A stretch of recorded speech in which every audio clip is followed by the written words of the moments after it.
ఇప్పుడు నేను రాజకీయాల్లో లేను, నేను ఒక వ్యవసాయదారుణ్ణేనని మరొక్కసారి ఎన్ని కామెంట్స్ అయినా చేయొచ్చు. చాలామంది ఇంటర్నెట్ సోషల్ మీడియా మూలంగా చాలా సెటైర్లన్నీ వేస్తూ ఉన్నారు. ఇవన్నీ కూడా నాకు తెలుసు.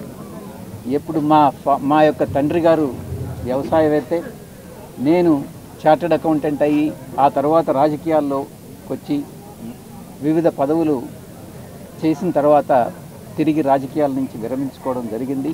నేను ఏ పార్టీలో చేరలేదు. కొంతమంది అన్నట్టుగా నేను ఏ ప్రలోభాలకి లొంగలేదు, ఏ పార్టీలో చేరాలని నేను అనుకోలేదు, ఎటువంటి భయాలకు నేను లొంగేవాడిని కాదు. నా మీద చాలా ఒత్తిళ్ళు వచ్చాయి, చాలా ఒత్తిళ్ళు వచ్చాయి. ఆ ఒత్తిళ్ళన్నిటికీ కూడా నేను లొంగలేదు అన్నటువంటి విషయాన్ని పత్రికాముఖంగా నా పాత్రికేయ మిత్రులందరికీ కూడా నేను తెలియజేసుకుంటా ఉన్నా. ఇక మీరు ఏదైనా ప్రశ్నలు అడిగితే నేను సార్